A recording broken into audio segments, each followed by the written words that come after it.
tech economist at Western Washington University in the USA.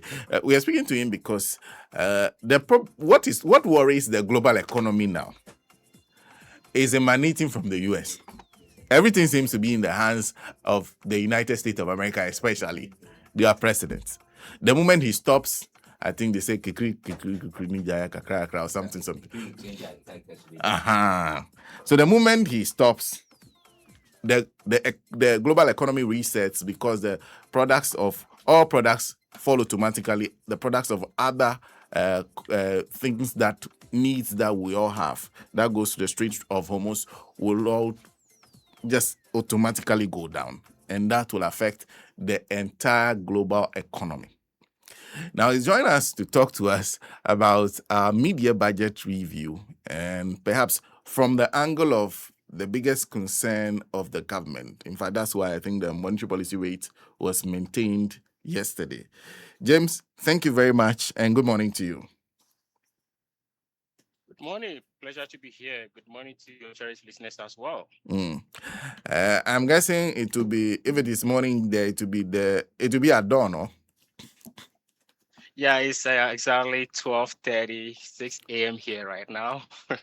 I see. So, yeah. Okay. And it's nice to have you on the line. First, let me start with whether that description of where the global economy is accurate, because I was just talking about the fact that the biggest concern the world has is the war in Iran and how it is impacting the price of things, especially when it comes to fuel. Do you agree that's the biggest concern that will also confront the Ghanaian government as they try to look at their budgeting and see how to ensure that the stability that we've gained over the past few months continue? Yeah, thank you so much for the question. I want to start by saying that every government have their own priorities. Despite the fact that there are world issues, there are global issues, governments across the world would try to prioritize what their goal and objectives are for either the midterm or the long term. With that said, partly yes, the issue about the war in Iran definitely is a big deal for all governments, including the Ghanaian government. If you look at the monetary policy report that the Bank of Ghana put out yesterday, they mentioned that the issues around the war in Iran and how it affects energy prices is definitely a big deal and a kind of a downside risk to the economy. So yes, it's an issue, but I feel like there are other bigger issues that concern the Ghanaian economy beyond that. And the reason why I say that is that if you look at the impact of the Strait of Hormuz on Ghana and where we import our crude oil, and for that matter, refined oil from, you'd think that, well, it's a big issue, but there are other issues that we need to be concerned about. But that seems to be having an impact on price stability, and I'm sure you know Ghana well. When it comes to Ghana, whenever prices of fuel goes up, everything else follows. And I know perhaps it's the same in the US, and I've had complaints in the US about how the price of fuel is affecting the price of everything and it's affecting inflation. So that's a big concern. Yeah, definitely. I will not disagree with that. Transportation is the center of every economy, especially Ghana. It's the center of our markets. It also affects all other sectors of the economy, right? So yes, gas price is a big deal. I think for the US, for instance, because of the nature of their reserve system in terms of how much reserve of gas they can, reserve over time, how they are also a huge supplier of petroleum. So the impact is big, but it's not as big as, for example, how it will affect Ghana. And the reason why I said that is that it sounds very political here in the US because we are heading to midterm elections and politicians are very careful about how this can affect voter behavior and all that. So that is why it's more of a big issue in the US. In the context of Ghana, I think when the war started, government puts in a couple of measures, taking off a couple of levies and margins, that really kind of milk the impact on the price at the pump a little bit. I think we need to commend the government for that. Otherwise, we'll probably be seeing gas prices higher than, or we call it in Ghana as petrol. We see petrol prices higher than it is today. So yeah, definitely is a big concern. But I think that again, like I said, there are bigger issues beyond that. Well, then let's move on to what you think are the other issues that the government will be thinking about moving to the mid-year budget review. But first, let me ask you whether you expect there to be any significant shift from the budget that the government presented, the main budget that they presented. Yeah, very good question. So I think I will be assessing this from the perspective of thinking of it like, for example, if I'm supposed to score a student, for instance, what are the criteria? What are the threshold that I should be looking at? So if you look at the original budget for 2026 for the government of Ghana, they have a couple of targets, right? So for example, they have a target of about 4.8% growth in 2026. Okay. Inflation was expected to hover around the plus 2, eight minus 2, thereabout. So if we talk about those numbers, how are we doing? Well, currently in the first quarter of 2026, growth recorded was about 6.4%. Well, which is actually above the target. Okay. Inflation is 5.3% in June, which is also um, below the target of 8%, but also that is a rise from the 3.2% we saw in May. Okay, what about let's say job creation? Well, I've not seen any statistics on job creation yet, so I'm not sure how we are doing on that. So I think at the fiscal level, the macro level, I think the government is doing well, and I think that I wouldn't expect much changes in the media budget compared to the original budget. But I will be interested in seeing how these gains we've made in the past couple of quarters are kind of getting us the kind of output or the deliverables that we think of as, for example, job creation and stuff like that. Okay. So you would when you say you'll be listening out for the gains we've made from the stability that has been created, are you expecting the minister to give a report on that, how it is translating into the life of the average Ghanaian? Exactly. I think if we have to be honest to ourselves, that has been missing in most of the media presentation over the years. Very honestly. So we hear all the headlines, all the big numbers, all the gains, but how that translates into meaningful, for example, job creation, into wage increases for employees, we don't talk about them. And I think that is one piece that I'll be highly anticipating the minister to get into, to tell us, oh, well, these are the gains we've made. Well, if inflation is down by, it's about 5.3%, what it means to somebody who is on a fixed income, right? Those dynamics are really important, and that is how people can relate the impact of the economy into their personal lives. Aside that, for many, should the government also then, now that we are out of the IMF, even though we have already indicated that we'll still be having a program with the IMF, do you expect a change in the attitude of the government, moving away from the austerity approach they've used and perhaps spending a bit more? Yeah, definitely. I think that is I would assume that is the goal, that after we've established some fiscal discipline, some progress and stability, and build a investor confidence, I think we kind of need to open up spending a little bit, because if you look at the component of the GDP or the growth, right, You have investment components, you have the government spending, you have the household spending. Well, household spending is the big part of it, but household spending does not really create a lot of jobs compared to government spending, and also compared to investment component of growth, right? So if you do not balance both the spending and also um, job creation very well, you end up making monetary policies more tight and fiscal policies making it very tight. And that is where the economy gets to a point where it just continue to shrink. And if the economy is continue to shrink, it means that people will not be getting jobs. Job creation becomes a problem. So I think I would definitely expect the government to open up a little bit in terms of spending in a way that are very productive, that can still, in a way, uh, consolidate the gains in terms of physical space, but also open up the economy a little bit.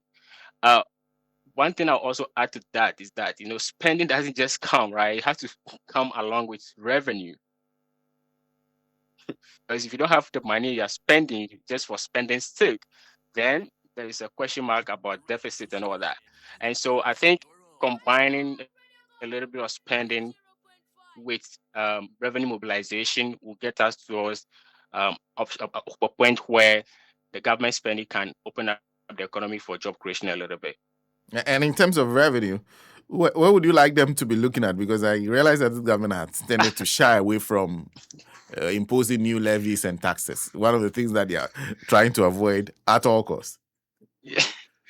Yeah, definitely. I mean, that is a political game, right? Because you are testing the responsiveness of the taxpayer, right, and the populace for that matter. So that is a very delicate game, and that the government is not willing to take the risk in that. But I think a couple of things. For example, I was reading the Ghana Statistical Service report that talked about how a lot of our goods, for example, crosses the border to our neighbors like Togo, Burkina Faso, and those countries without any actual record of those, right? And this report really highlights how kind of informal sector or hidden economy can be kind of tracked in terms of data, and can help policy around how to get kind of tax those activities. Because look, governments are around the world rely on tax and other means, but tax is a big thing. It's about how fair the tax is, whether it's disproportionately affecting only the poor more than the rich, or whether it's equitable or not. So putting these measures in place and having a clear communication around it to the people that, hey, well, we need these monies and these are the things we need it for, and making it clear that, and also making sure that these monies are used for the purpose for which they are collected. I think that is what is going to get us towards some revenue shortfall issues that we need to address. Mhm. Well, the New Patriotic Party, who is the opposition, have been accusing the government of not spending. The majority of what we are seeing from, in terms of the relative stability, is because they are not spending. In fact, in a statement, this is the Daily Guide reporting. The NPP argued that the 2025 primary surplus of 2.6% of GDP above the 1.5% target was achieved not through higher revenue, but through deep spending cuts. According to the party, revenue fell 4.7% short of target, while expenditure was compressed by 13.8%. And this is a quote from the statement: government created an artificial surplus instead of genuine fiscal discipline. Is this a concern? Well, it depends on what side of the coin you stand. And for me, as an analyst, I look at the metrics that the metrics to speak to the, as I like to speak to the metrics. So take a step back and think about what does reduces spending mean, and what is it giving us? Okay, because in economics or in everyday life there is a trade-off. So it's because something, there's no freelance, there's a cost to everything, right?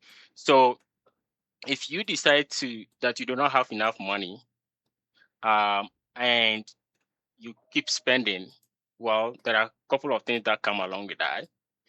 You are borrowing to spend, it comes with interest, And if you don't have enough reserve in terms of international reserve, that means that you don't have enough import cover.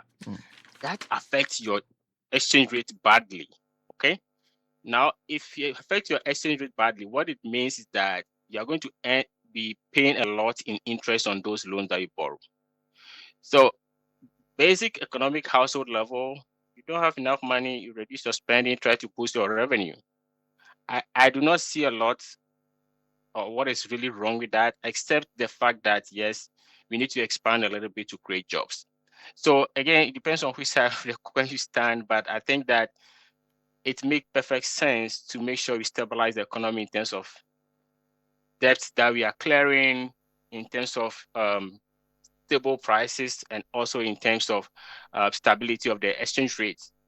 Then that opens the gate for investment and investor confidence for us to expand in the next phase. So I think that, well, I will have to hear more arguments on the other side about what exactly the issue is in terms of not spending. So, for you, from your observation of the Ghanaian economy, that was a necessity.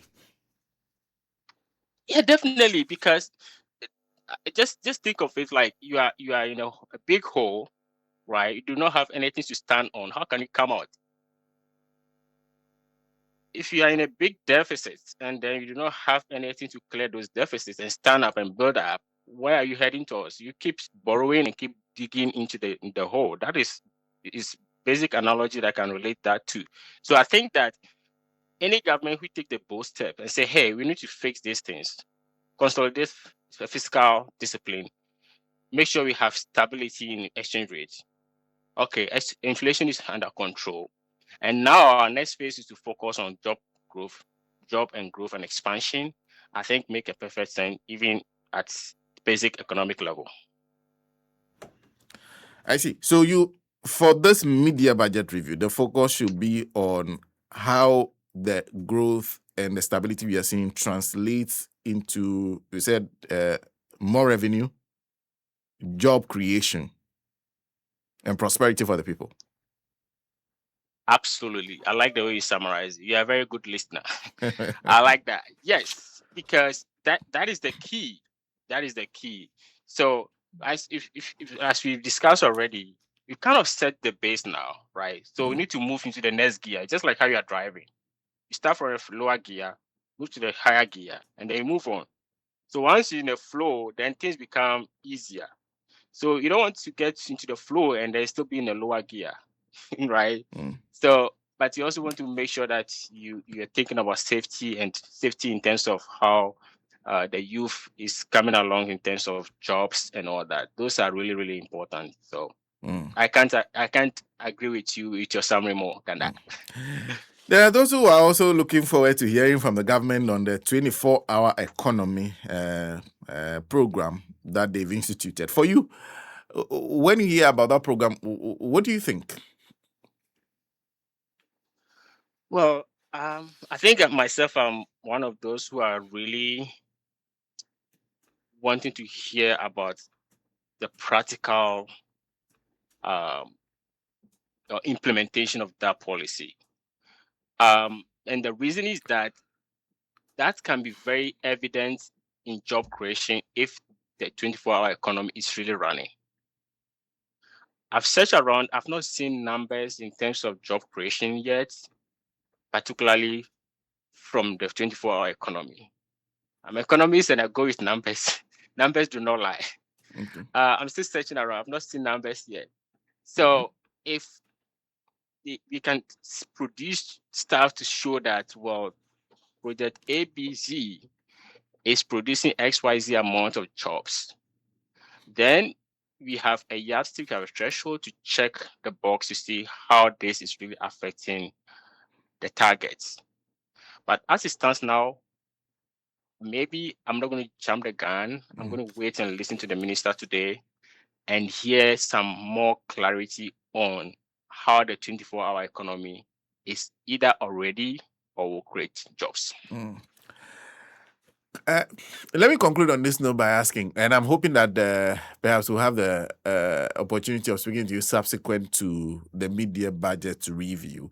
But What I'm sure you've been following this government since they came to power. What do you really think they should be pulling the brakes on? Something that they are doing currently that you think may not be um, good for where they have announced that they are seeking to take the Ghanaian to. Well, that question will probably be best answered after the mid-year budget. The reason why I said that is that, again, I don't want to jump the gun. I look at the original budgets, and it looks clear to me as a government that is really focused on creating jobs and prosperity. So if they are doing that, I wouldn't say they should take the foot out of the gas on that, right? But I think I'm going to wait a little bit to answer that question after the mid-year budget. And I said I was going to the last, and then this came to mind because the minority also raised this issue about the fact that majority of what we are seeing is gold, driven by gold, largely by gold. And they also think that that's a dangerous area to go based on what they said are the reported losses of the Bank of Ghana. Do you think it's something that should be a cause for concern? Oh yeah, good question. That report came a couple of months ago, so it almost went under the hood. Yeah, I think on paper, anybody that produces a loss is questionable. But it's also true that sometimes it depends on what the loss is used for. So think of it like you go to the bank, you borrow money, and then you just went to have fun with your partner without any investment, right? Okay, you have that debt to clear. Versus someone who goes to the bank, get a loan, and use it for maybe a property or something investment that they can get some return from in the future. These are two different people, but with the same kind of problem, if you like. So the Bank of Ghana issue definitely, if we talk about their deficits, is a big one. But I think it's fair to say that they've really committed a lot of their funding into stabilizing the economy. And I think that is a huge investment. And I think it's just worth it.